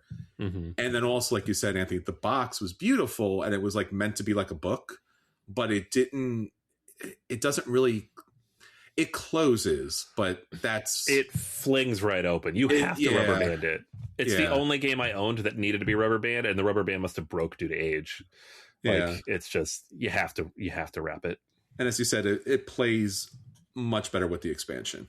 But clearly your figures, like the game themselves, they go out, they never come back. That is what happened. I keep finding pieces too. The cats must find them. And I was like, what is this? Oh, it's a purple cube from a Did you ever get the warrior meeples, the little meeples? I never did. Thankfully, no, because it would feel bad to have lost those. Oh, sure. I might get them now since I have to replace it. Yeah, those were really cool. Again, that was back in the day when you didn't really have actual meeples that matched anything in particular. So that's a good call. This was like one of the first games with like upgraded pieces out there. Yeah, it absolutely was, and again, it just was accessible for a lot of people. Yeah. All right. Well, next up for me is a game that, at the time in tabletop gaming, when I was like getting serious, I was at the game store, and I loved fantasy games. I love sci-fi games, and I could not understand why people would want to play boring beige and green farming games. Like, dear God, why would you do that? Have you not seen sci-fi fantasy? It's amazing. Why would you want to play something incredibly boring like farming? And for somehow, some way, I can't remember what the situation was, I got myself roped into a game of Agricola. And I remember playing this and going, I can't believe that I'm enjoying this. And even more so, I can't believe that at some point during the game, I really had a super high point where somehow I was able to take a number of actions that allowed me to feed my family members, even though at the beginning of that round, it did not seem possible. And I was like super stoked. I was like, I'm going to be able to feed my family this round. And it's just like, what is wrong with me? Why? Why do I feel this way about a Euro game? And that started my deep dive into Euro games, to say the least. I at least the ones that were farming, beige, green, Uwe Rosenberg kind of games way back in the day. Yeah. No, it's funny. I absolutely have had that exact experience with a lot of Euros, and I feel it, especially like the first time it happens. You're like, wait a second, I did it. The spreadsheet, I did it. Oh, that's awesome. All right, next one up for me is a game that I famously purchased a big old box for and haven't been able to get out to the table very much, but it is one of the first. So, like, I've been playing video games since I was like 5 years old, and I did not play a lot of board games when I was a kid, except like the handful we had, like Stratego, whatever. But computer games, especially like simulation games like SimCity, were hundreds of hours. Like anytime I had computer time, because back in the day we all had one shared computer in the house. I know we're old. What are you gonna do? And SimCity 2000, one of my favorite games of all time. So lo and behold, there's a board game that, while it's not SimCity, does a lot of things similar to that. right? Where you have kind of the choice of what to bring into your city, how to lay it out. There are rules of where things can go. There are combos that you can build out. There's ways to make people happy or not happy or build population, and you have to manage that because as population goes up, other things happen. Reputation can be impacted. Suburbia was like, and it like the box looked kind of boring and cheap, and I was like, this isn't like the big beautiful productions I've seen of like Lords of Waterdeep on Terra Mystica. But it turns out it was a brilliant design, and it really taught me what you can do in cardboard in ways that's kind of beyond just, you know, moving meeples, moving cubes, or stabbing each other in the back. It's like really replicating this like simulation system in a way that's accessible. So Suburbia, just fantastic game. We played it just last year, and I was like, yep, still love it. Still think this is one of the best. There hasn't been a better city building board game, period. So it's up there. Yeah, no, I could see that 100%. And this was was this episode 55 by chance? Wait, yeah. And I remember that because like this was one of our biggest kind of fun games. We met Ted Alspach at one of the conventions, of course, and we just really enjoyed the game. Like we just delved deep into it. Also, I think you're forgetting one of the stories where we had an opportunity to either play Suburbia, maybe with the expansion, or play. What was the name of the game? That super long game that we dodged a bullet that time. Way back at Dan's house, they were playing that game for hours. Oh, Talisman. Yes. They got to play that and suffer, and we got to play Suburbia, probably with the expansion at that time. Yeah, I knew enough about Talisman to know I didn't want to play it. I was like, oh, thank God there's Suburbia. And that was with the expansion with the border tiles. That was the best. That's the best way to play it. That's 100% the best way. 100%. Yeah. All right. Well, next up for me is another Euro game. I remember playing this in New Jersey food court at Menlo Park, and they had their own New Jersey game group. And that really got me into New Jersey meetup board gaming. And that was St. Petersburg. This was a game that I had never played before. This was, at least in my experience, an older, Euro game that really wasn't seeing table time whatsoever. And I remember going to the game group, and I remember getting invited to play at the table. Had no idea about this game. Obviously, it was a classic Euro, and it's an amazing game. And I remember having so much fun with the game. And it's really just taking turns, choosing cards from the market to make your tableau that builds your engine to take more cards from the market. And when you get to go first is a big thing. And it had these really unique shapes. And I remember not remembering the name of the game and then trying to figure it out on Board Game Geek. Like, what was the name of this game? And Board Game Geek had a lot of like emoji icons. And again, this is many, many years. We're talking more than a decade ago, more than 12 years ago. And somewhere in the emojis, they had the player tokens for the different first player choice of that particular color. And had looked like a little lowercase h and so forth and so on, all these different symbols. And I was like, that's it. Those symbols, they belong to this game I played. It was a great little Euro game. And I was just like, I was able to figure it out with St. Petersburg. And I played it at a lot of other conventions after the fact and always really enjoyed it. It's such a great game. The second edition's even better because it offers another market phase, another additional activity phase, so to speak. But St. Petersburg, again, one of those kind of classic games that if I do see it out somewhere, I will play it. I'd never owned a copy. I always wanted to get the second edition because, again, like memories and kind of fun. But yeah, played it a bunch of times, really enjoyed it. Yeah, I've only played it the one time still. It was with you at DexCon, and it was a lot of fun. I liked it. Yeah. All right, next one up for me is a game that kind of does dual duty here. I was trying to think, like, what game got me into painting stuff. Oh, okay. And so I had Mice and Mystics on here for a minute, but I really haven't come back to that game much. The kids were not super impressed with it. Like I really thought they would be. I still have my original copy. I painted all the mice. That was like the first thing I like painted and got me into painting. And then I was thinking, like, what's the actual first like stuff I painted? And it was actually the tokens from a Game of Thrones, the living card game. And this kind of does double duty, this game, because we went through a period where we played a lot of Game of Thrones. I would say maybe 6 months. And the thing about this game is it was one of the earlier LCGs from Fantasy Flight. It was long, very long, 2 to 3 hours. It was not 2 players. It was played up to 4 players. And you had like these different like pieces that moved around to like determine who was doing what at any time. So I painted those. I think, Chris, you have those, right? Did I not give that to you? That first edition of Game of Thrones? I think you did, but I believe you kept the pieces. Did I keep the pieces? I think you kept the painted pieces. I could probably pull the game out, but I'm pretty sure you kept the pieces. Okay, that sounds like something I would do. You're like, you can have this because I have the new edition, but I'm going to keep the painted pieces. Sorry about that. That's all right.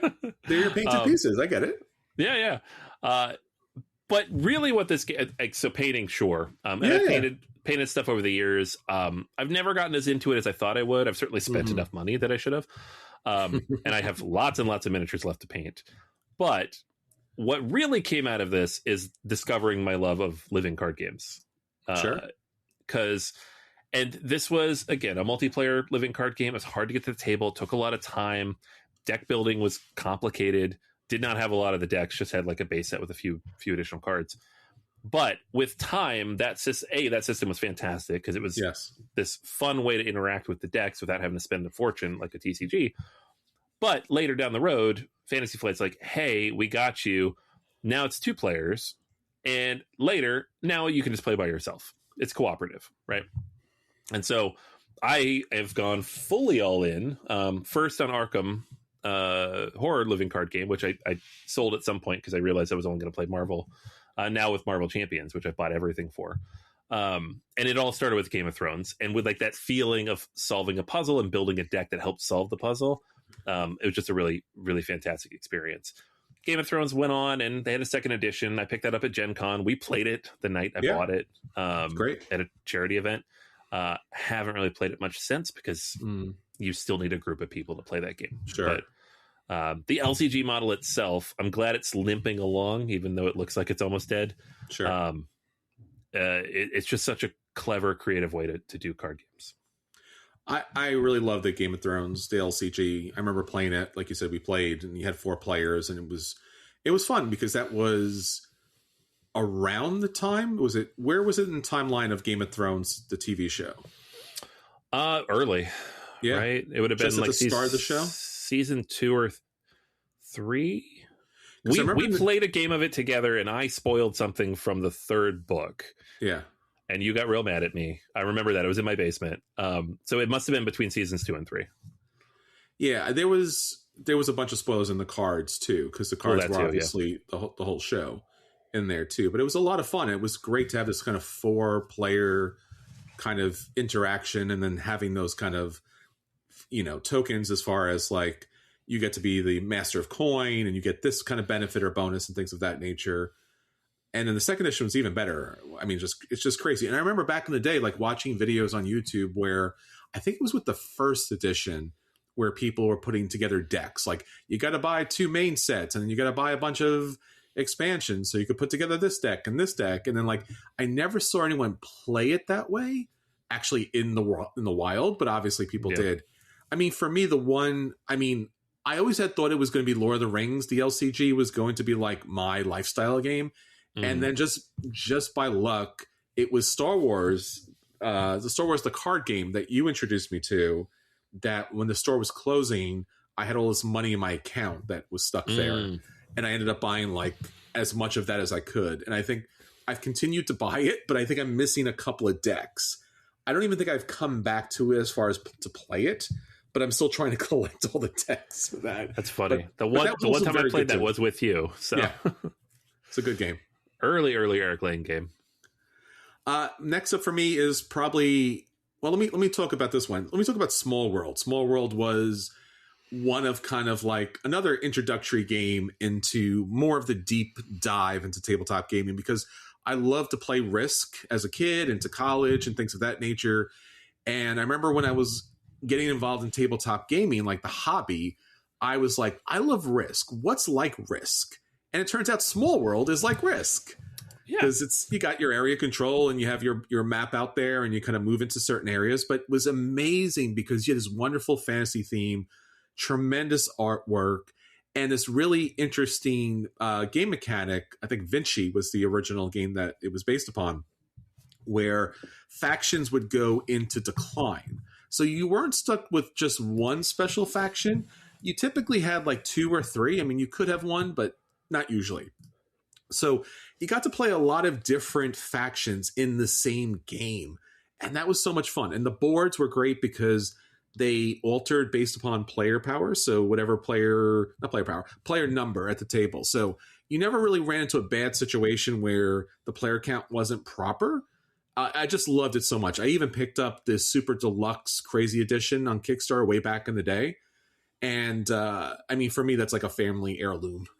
It's just like the big crates. And I think I've only brought it out in public once at this point because it didn't have handles, Anthony. It's a crate without handles. Hey, the once is more than I've taken out any of these big boxes, and that thing is way harder to move. So I'm impressed. There you go. No, that's a good one. I think every time I've played Small World has been with you, and I've always had fun. There you go. See? All right, next up for me is an odd one. Like, it's not the world's best game or anything. Imperial Settlers. I really enjoyed it when I first played it. It was, I famously gave it a much more positive review than the rest of you when we reviewed this on the podcast. But where it really kicked in for me was maybe 6 months later when I had moved from Staten Island to Brooklyn. And so, we weren't gaming quite as often, and I was working stupid hours in Manhattan. And I started playing games solo, and Imperial Settlers was like the first one I really got into. Like, there was this and there was the Oni Rim games. And so I played the heck out of this game solo with all the factions, all the expansions that had come out at that point. And what really like drove it home is that my son, at the time, like 3 years old, would sit with me and absolutely could not play Imperial Settlers, but would like his little dump trucks that he's obsessed with, like move the pieces around. Right. And so I definitely played games with my son at that point, but it's like stuff for him. And that was like the first time I realized I'm like, we can do whatever we want with the pieces in these boxes, right?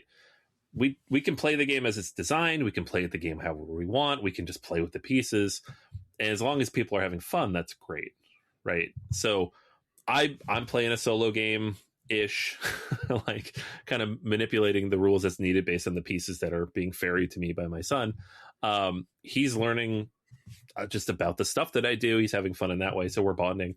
And I'm learning that board games, I think a lot of people think like solo gaming and they're like, oh, that's kind of sad. It's not, because it's a thing to do after a long day when I'm mentally exhausted. That's not just another screen, right? It's analog, it's tactile, it works my brain, it helps me relax. And while I would love to play with other people, sometimes it's not possible, especially when you're busy with the family. So it was kind of like that initial moment of realizing, like, this is a thing I can do.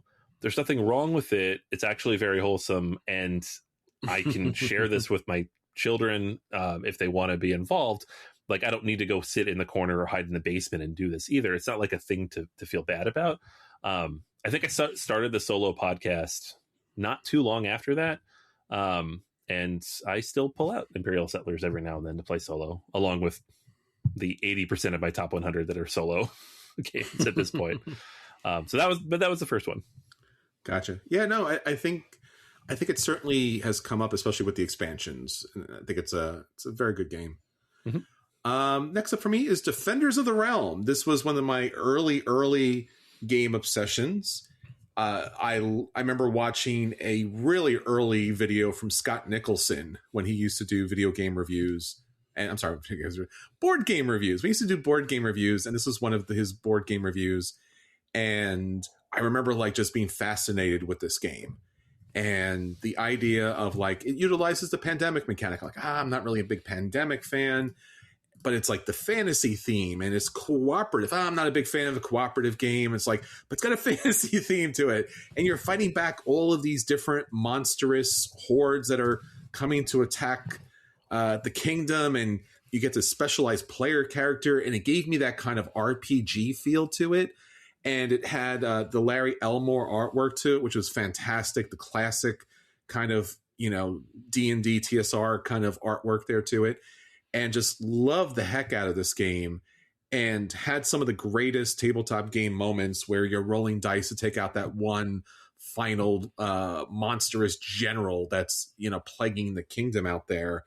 And we even still played it. We played it not too long ago with Will, and he even enjoyed it as well. And then I've gone on to collect all the different pieces to it. And it's just been a love of mine. I think out of all of my games, there are some special games, of course, because just certain reasons, but like Defenders of the Realm, that would be the game that I would take with me more than anything else, just because it just has a special place for me. Yeah, 100%. Yeah, like one of my best gaming memories is playing this game with you at a charity event, like you said. Yeah, that one die roll. I think you rolled it too. Yeah. Everybody's standing, we're shouting. It was a lot of fun. Yeah. All right. The next one up here is a game that left an impression, and like a really, really long-term impression. So much so that it's like affected the course of my career. Freedom, the Underground Railroad. Now, we played this way back in the day, probably a year and a half into the podcast, and we reviewed it. And I did not play the game again, I think ever. Maybe I've gone through it once since then, but that might be the only time I played that game. But I can still remember the play, right? Sure. Like this gamifying of this horrific period of human history, but doing it in a way that's accessible both at an intellectual level and an emotional level. It's such a coup of game design, right? And we talked about that at length in our review of the game. But what it really did for me, like why it changed me, is it helped me realize that games can do more than just be fun, right? And it's not that I didn't have that revelation before. Like I said, just playing the games with my son, or just experiencing these different social components, or being able to live out these different types of events. But just that it could tell a story, it could convey history, it could convey the emotion behind the history, the feeling that you get because you have agency within that space, in a way that's more tangible and physical than like a video game could do. That was all like just kind of dumped into me playing that game. And it kind of just sat there and percolated for a long time. And then kind of over the years, especially like going back to school, to grad school, and then kind of coming around to the academic side of things, teaching, and realizing that I could use games in the classroom, maybe not specifically this game, but games like this, to elicit those feelings, to have a rhetorical effect on my students, and then ask them to observe and reflect on those rhetorical impacts. It's all started with Freedom as a game that showed me that that's possible. Now, I've only used this game in the classroom for base demonstration. Like I have them open the box, poke around, and be like, what do you think the game's about?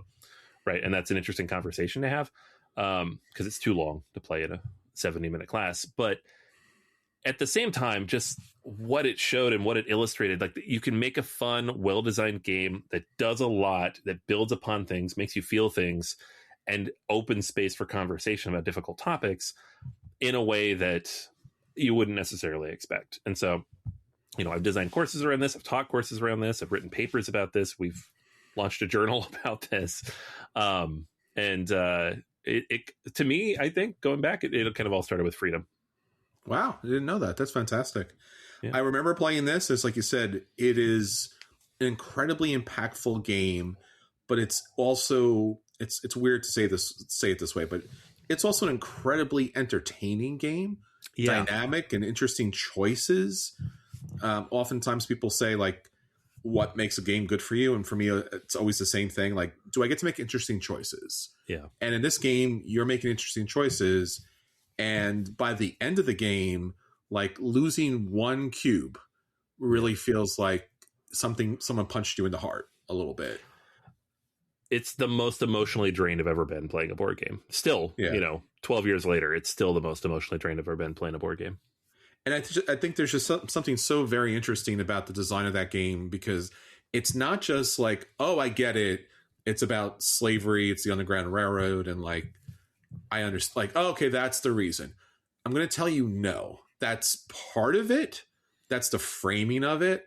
I think honestly, what the designer did here is the way he incorporated the cooperative element of all the players at the table and how they're able to pull that kind of emotional dynamic together in reference to the game. Like, if this was just a solo game, I think you kind of have an experience of it. But I think there's something about we're trying to pull each other together to pull these cubes out to safety.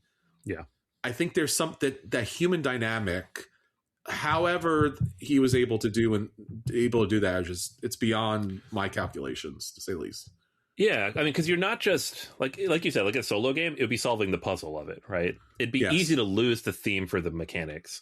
Yes. As a cooperative game with a group of people, you have to have that discussion.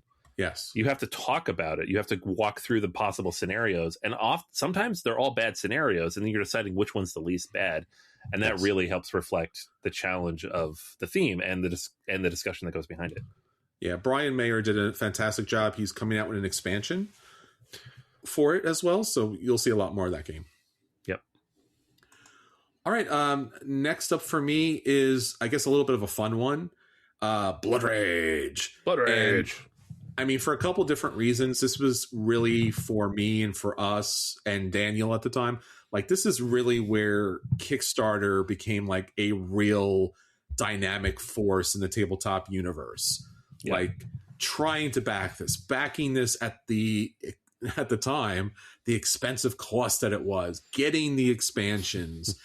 The campaign went out, couldn't get the expansion. The expansion was going for like $400 or $500 at the time.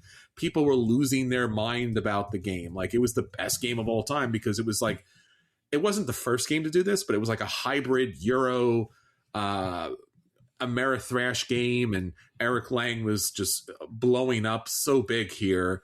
And then just how the secondary market was going. And then, in the Kickstarter campaign way early on, Kickstarter campaigns used to say, like, we're only releasing it now. You'll never see it again. You'll never be able to get the expansion or anything connected to it whatsoever.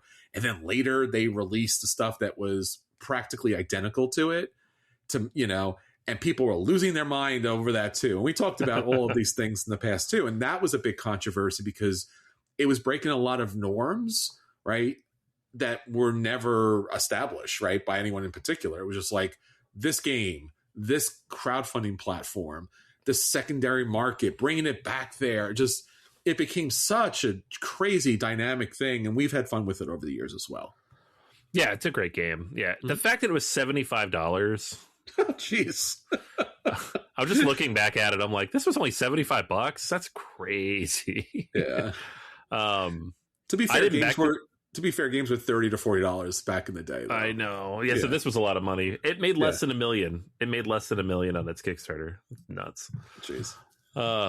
Man, simpler times. All right, next one up for me. This one's fairly straightforward. Arkwright. And what I was looking for here is like a game that really introduced me to this idea of like single streamlined end points, right? Economic games. Like I was like, oh, which 18xx game really got me into it? I'm like, there really wasn't one. I played a bunch back to back. What about a Splotter game? I'm like, nah, none of those really did it either. Like, it was Arkwright. Arkwright was like the first time I played a game like this that it's strictly financial. Like the end goal is to have the most money. You're manipulating stock. You're purchasing stocks from your own company to kind of build that up. You're automating things in the factory. And I've played dozens of games like this since. Several of which I like a little bit more because they're faster. Although I haven't played the second edition, which is apparently faster. But the first time I played this, which was like at a coffee shop, which is a crazy place to play Arkwright. Like right after Origin, somebody brought it back, and I was like, "Oh shoot, this is amazing!" And there's so much depth to this, and I've since played it many more times than I would expect. And you get games like City of the Big Shoulders, which lean on this, or 18XX, which has a similar vibe. But this is the first time I played a game where I'm like, I actually like this. I like managing the economics of things and knowing when to buy the stock and when to, mess with the stock values and stuff. And this was like the first one that did that for me. So Arkwright. Nice. Next for me is Star Trek Attack Wing. This was my first, I don't know if it was first, because Star Wars miniatures game, I think, came out first. It was like the year before. Yeah, and then Star Trek Attack Wing came after. And as a big Star Trek fan, I was excited. Because again, what made this different for me was that you got to pick the cards that would be on your ships, and you got to pick the ships. So there was a lot of variety here. And this was my first time playing a miniatures game. And obviously, I'm going to put air quotes around miniatures game because there's real miniature games out there like Warhammer 40K. Like, this is not that, right? This is the flight path system. This is like baby's first kind of miniatures game. But I love Star Trek. It was based around Deep Space Nine. I love Deep Space Nine. And it's my first kind of like journey into organized play with other opponents at the game store. And then there was other game stores that were running as well. And that experience of battles every week, new releases every week, and then obviously all the different metas that came out and all the different ships that came out and the challenges that went along with that. If you won that particular match, you got a special ship or special cards, and that really benefited you long term. So it was such a weird, interesting dynamic going on. And then we lost support at the store, and then I picked up and I was actually I was refereeing the events and then playing in the later events and then winning the final event and then making new friends because of this. But also you could see the dark side of some people on top of which, because it was so ultra competitive. Because again, the game is a competitive game where you shoot at each other, and you had these little rulers. And again, the rulers were like, oh, this thing is moved this way. And you shot and just, again, it was the best of times and it was the worst of times as far as gaming is concerned. But it came out with a huge victory and the grand prize for it. And I am done, and I never have to play those kind of games again. But I still do every once in a while. If I do see a ship that's like $5, I will pick it up because, again, I do love that kind of, that genre from WizKids. But it was never as super duper like detailed as Star Wars miniature game. But Star Trek was, a big thing for me. So really enjoyed it. I think it's the better game, but it doesn't look as pretty. Yeah, 100%. Yeah, like the captain thing is just much better. Mm-hmm. All right, next one up for me is Skull King. It's an oddball, huh? I famously, for the first 5 or 6 years of this podcast, famously hated all trick taking games. We would joke about it. It was fun. It was Chronicle, right? Chronicle killed it for me. Yeah, Chronicle killed it for you. Mm-hmm. Yeah, what I really hate is games in which you can't do anything. Mm-hmm. And this kind of goes for all genres. Like, I also used to say it in like area control games. And the reason why is because you can't do anything sometimes, or you do something and someone undoes it. And you're like, great, that was fun. So a lot of older trick taking games are kind of that, especially like the more popular ones at the time. Now there are thousands of trick taking games I've learned, and they all have many cool things. But Skull King was one of the first ones I was like, wait a second, this is awesome and I love it. So it's a game in which you bid on each hand that you have, and the number of hands or the number of cards in your hand escalates per round. So there's a bit of chaos and randomness, which makes it funny, which is cool because in a group of people, it could be a fun, chaotic thing. And it scales up over time, and you're never really out. You can go from being in last place to winning the game in the last round because you have 10 cards, right? There's 10 hands. And it's a game that I fell in love with and played dozens of times with my friend group in Pittsburgh before I moved. We went camping over COVID with the kids, and we discovered that everybody in the family likes Skull King. So I actually own 3 or 4 copies of this game now because the first copy that I played with the kids got completely worn out to the point where the cards wouldn't shuffle anymore. I I've actually just played this at the local game night here in Philly, like last week, with people I didn't even know, and people were laughing and making jokes and making fun of each other, just because the game is designed to do that. Now, there are lots of trick-taking games that will do that. Why this game changed me as a gamer is it made me realize that I like short, quick card games that have enough strategy for me to think, but not so much that I can't have a conversation or be social, right? I don't like party games very much. I don't love fillers. This is like a sweet spot that I found that I ignored for a very long time because the first few trick-taking games I played were not fun for me at all. And Skull King did that. So it's one of my favorites. It's like one of 2 trick-taking games in my top 100, maybe 3.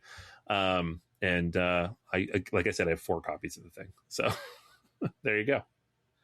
Yeah, you went from negative 1,000 to like plus 1,000. I know, which is kind of crazy because he's like, I don't want to play this, and then like he started playing it. That night we played Skull King, we played 2 more. Like, there's another trick-taking game I didn't even review today called Pinatas. That was fun. Check that one out. Was it Poison that finally brought you back? No, Poison was fine. I didn't hate it, but it was... Because I remember playing that with Daniel a long time ago. That was a game that... Yeah, I didn't hate Poison. Poison was okay. There was just several I didn't like. You know, sure. Chronicle was the worst of the bunch, but there was a couple others that just didn't sit right. Yeah, you don't want to sit across from Anthony when he can't do a thing at a game, or it takes one of his actions back. He is not a happy camper. No, I mean, what am I doing? Why am I here? Like, I want to do stuff. Don't let me not do. I have a whole hand of cards and I can't do anything with them. No, that's no good. I like trick-taking games where you get to bid. And the game I played the other day at the game night, and this is something I'll do occasionally if I get the right hands, is you can bid 0 at Skull King. I bid 0 every single hand, which apparently everybody found ridiculous. They've never seen anybody do that. I'm like, yeah, this is how you play this game. That's how I play this game. And that's fun. It's stupid, but it's like, it's a challenge for me to decide how I want to take it. And that's the agency of it. I like that. Gotcha.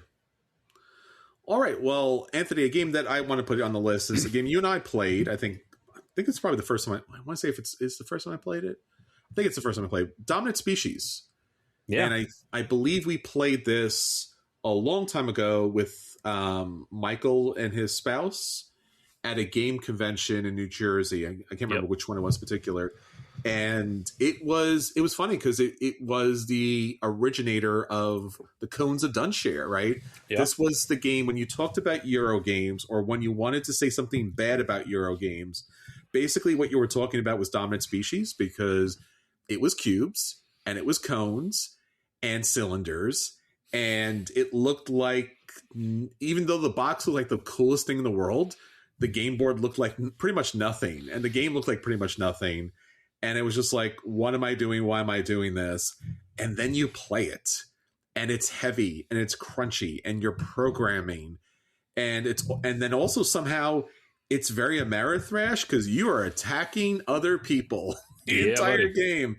And it is a tremendous trip of a game. And I think it's one of those games that, like, you owe it to yourself to play it. I understand it's going to be a little bit on the challenging side, but I think it's a lot of fun, and it's very different. And the cones and the cubes and everything else just adds to the kind of fun dynamic to it. So yeah, Dominant Species, played it a ton of times, and Marine is my new favorite, but it's just a classic, wonderful game. Very, very good. Yeah, 100% agree. All right, last one on my list, and you all know I had to include this. What? Who? It's War of the Ring. I've heard of it. Yeah. So I mentioned Lords of Waterdeep as like, hey, IP games can be good. Well, War of the Ring was, hey, IP games can be transcendent. Ooh. This is a game that just I didn't know that you could take a story and turn it into a gamified version of itself so effectively. And it was so pretty, and it was so accessible. This was a game that I knew I wanted to try it, but it was also, at the time, 2013, 2014, when I was looking at it, like $100, $90, something like that, which like way out of my price range at the time. if past self knew present self's collection. But Chris, wonderful gift giver that he is. This was a Christmas present, and I was over the moon, but it still took, I don't know, like 4 or 5 months for us to get this to the table. It took a while. Sure. But the first time I played it was the two of us in my basement in Staten Island, and it took many hours. Yes. Lots of rulebook references.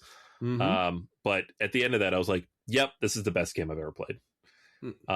And it's only very recently has that changed. And even then, I don't know that it really has fully changed. Like, it's not number one anymore for me, but it's still like just such a tremendous transcendent experience. Again, to the point of like, after playing this game, I was like, a game could do anything. Yes. Like, with the right design approach, you could do anything with cardboard and dice. And that just like opened my mind. I'm like, man, I wonder when we're going to get, what kind of games could we see? It just really created a new perspective. And it's honestly, it's a game, if I'm lucky, I play once or twice a year because it's so hard to get to the table, but it's still like, it's just there, you know, it's a part of me, to the point where like I'm checking every couple of weeks, like, are they going to ship my big fancy edition anytime soon? Is it coming? Is it there yet? It's still not there yet. No, I think they said May now, but it's War of the Ring, man. It's nothing better. Crazy. Yeah, I remember we set that up in a hotel room. Yeah. Then like, we don't have time to break it out. Oh, come on, man. I was sitting on that bed for like 3 days, and I'm like, I should put this away. The funny thing too here is, I think a lot of people don't get this, depending on your age, right? If you're, you know, like millennial and older, IP games, whether they were video games or board games, were traditionally bad. Yeah. Or they were traditionally just like pasted on themes, or they were traditionally like cash grabs, especially the video games back in the day. Yeah. This was phenomenal. Like, again, it's just, they didn't have to go so hard, and they did. So we appreciate that. It just showed like if you could start with an existing system and you build within that system, you can do incredible things. And I never knew that was possible until I played this game. 100%. Which brings me to my last game here, Anthony. War of the Ring, the card game. Yeah. We did it. We did it 1-2. And again, I for a lot of reasons, I love this game. It's just such a fantastic game in and of itself. And also, it's one of the times that I actually had an opportunity to actually play in a tournament at Gen Con against Gandalf, of all people, which was terribly unfair. Freaking Gandalf. I tell you. It's the idea of playing a game. This is, you play a 4-player game. And I mean, now that with the expansions, you could play different, but it's a 4-player game typically.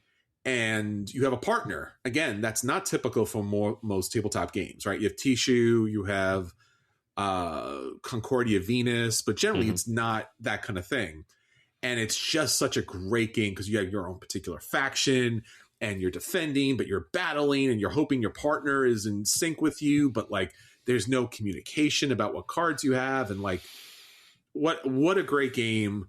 And obviously we got to meet the designer too. So like, Ian Brody. Yeah, that was a lot of fun. Ian Brody's amazing. What an amazing designer. Like, you should play all of his games. And again, that was an honor too. Like, just like with War of the Ring, the board game, this card game could have been nothing. It could just been pasted on kind of cards. Because typically that's what happens. When you have this amazing board game and then they make a card game of it, you're like, this is going to be bad. It's amazing. It took him 7 years of development, and it shows. Like, it's a masterpiece. And if you have not played it, even if you're not a Lord of the Rings fan, you should play it because it's just brilliant. Above and beyond.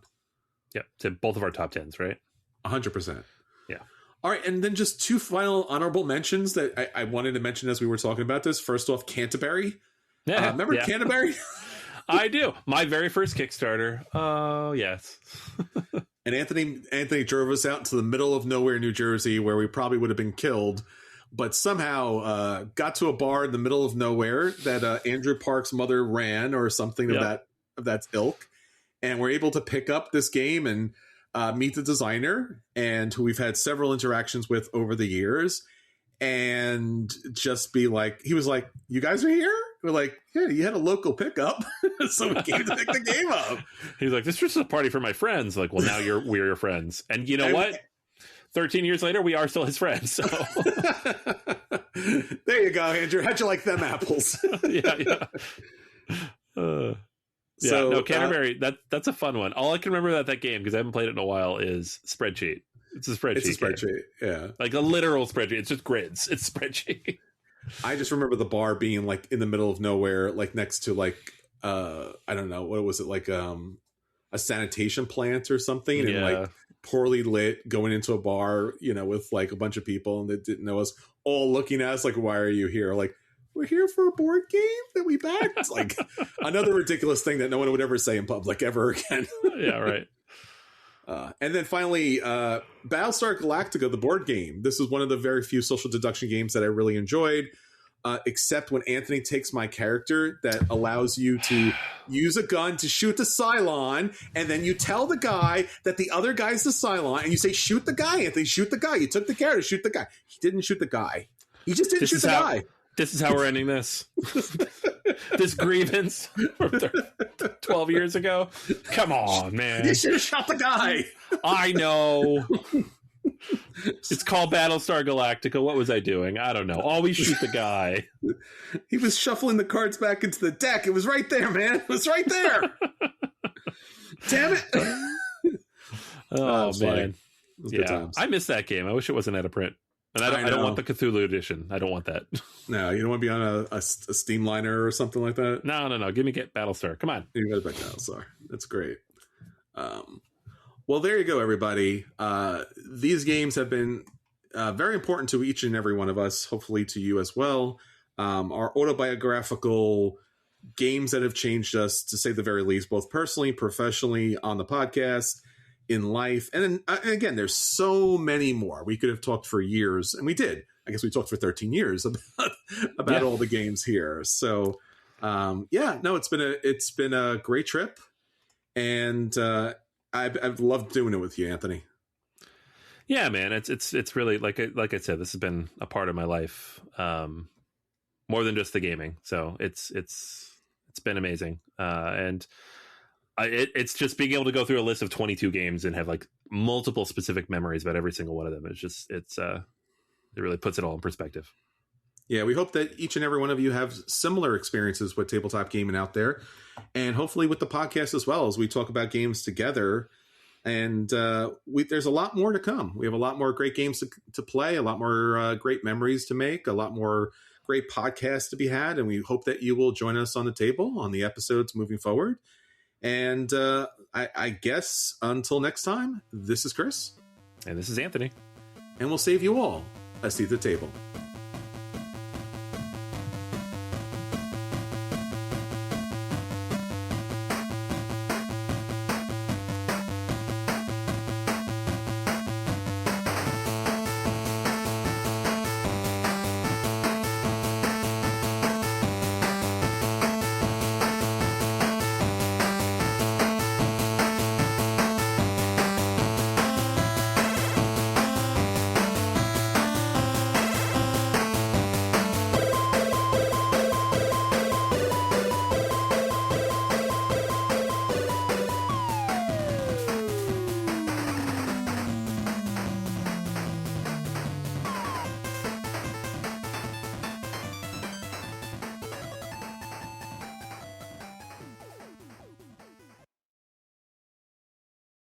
Hey there, Hugh from Podderation here, and if you like today's show, why not have a listen to the All Things Nintendo podcast, hosted by Brian Shea, former director and Game Informer and lifelong games journalist. The show explores the ins and outs of gaming's oldest company and one of its biggest, featuring interviews, featuring reviews, featuring everything you want to know about the world of Nintendo. If you'd like to learn more, check out our website at podderation.com.